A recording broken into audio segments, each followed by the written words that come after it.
take a look at this robot. Cool, right? Now here's another one.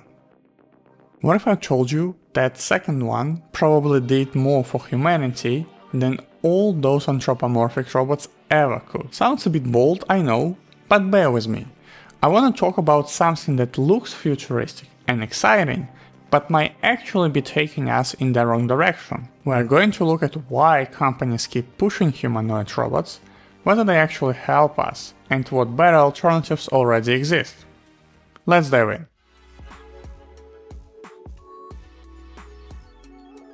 The whole idea of humanoid robots usually falls into three categories. Let's start with the first one. It goes like this.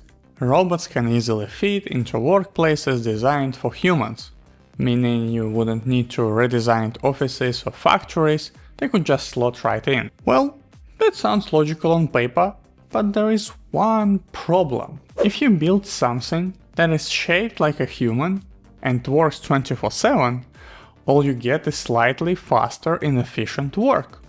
That's it. Humans aren't built for labor efficiency. Our bodies are just not great at it. Tractors changed farming forever. No legs, no arms, yet they outperform dozens of people with shovels. Robot vacuum cleaners quietly clean your floor while you go for a walk. Assembly line robots build cars faster and more accurately than any humans ever could. Drones deliver packages across cities without breaks or compliance. Warehouse robots sort and move goods 24/7 without missing a beat. And the list goes on. Now imagine replacing excavators with humanoid robots holding shovels. Sure, they might work non-stop, although they still need energy and repairing. But what do we gain? A 20% boost? Maybe a 40%? Still, nowhere near what an excavator does. Okay, maybe you're thinking, what if they just work in offices, like filling out forms or moving papers around? Well, sure. But do we really need a humanoid robot for that? Most of that can already be automated with software. If all they do is walk from one department to another carrying folders, I'm not sure that really changes anything. It's just that someone else will do a meaningless job. So yeah, trying to build human-shaped machines doesn't really move the needle on productivity. Making dedicated tools for specific job is way much better.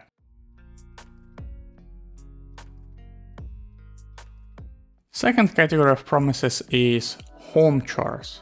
You've probably heard they'll cook dinner, do laundry, clean your apartment. Sounds great, but I have a few issues with that. We already have machines for that. Dishwashers, washing machines, rice cookers, robot vacuums. All of those things work extremely well and predictable, and when it comes to cooking, most people don't actually mind doing it.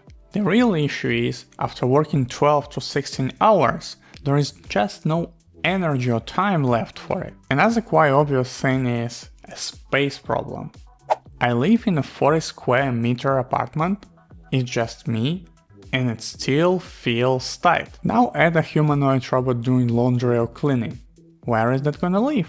I mean, to do laundry you have to move around, collect clothes, load washing machines, unload it, dry it, etc. The process doesn't change. What is the point then?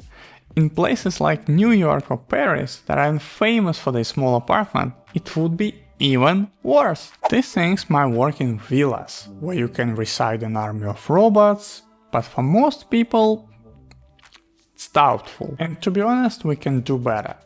Imagine dishwashers that unload themselves, or small flying drones that evolve from today's floor cleaning bots. These kind of tools would actually help without needing a full-sized robot in your house. And finally, care work. They'll read to your kids and take care of your grandma while you're grinding at work. Honestly, I don't even know what to say here. Most parents don't want robots to raise their kids, they just don't have enough time to do it themselves. Same goes for caring for elders. Yes, some people may need help with daily tasks, but a lot what they need is human connection. someone to talk to, someone who listens. It's not something a robot can replace. And then there is the idea that robots will take over education. Well, we already had a small taste of that during COVID. Online learning came in quickly, and yeah, didn't really work out for a lot of students.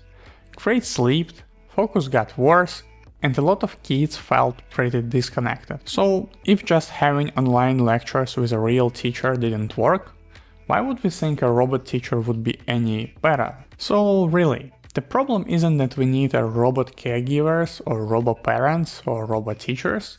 We just need more free time. That's it. No need to build machines to mimic love or attention. Just give people the time to do it themselves.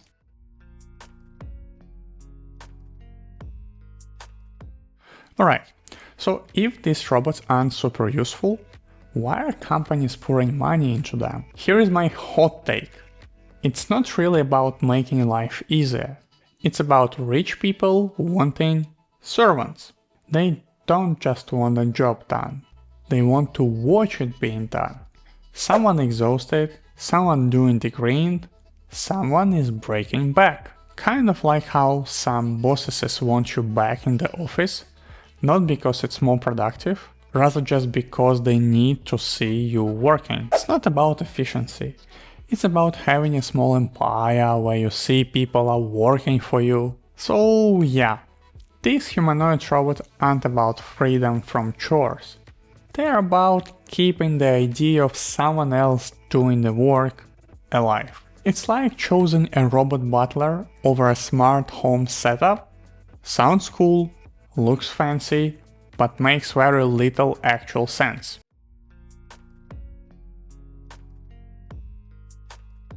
If we really want life to be better, not just more sci-fi, we need to stop chasing this weird fantasy of anthropomorphic robots. The world doesn't need android nannies or robot workers. We need better tools and more free time. Let's stop designing everything around billionaire wish lists and start thinking about what actually could help most of us. If you enjoyed this video, consider liking and subscribing, and remember, curiosity killed the cat, but satisfaction brought it back.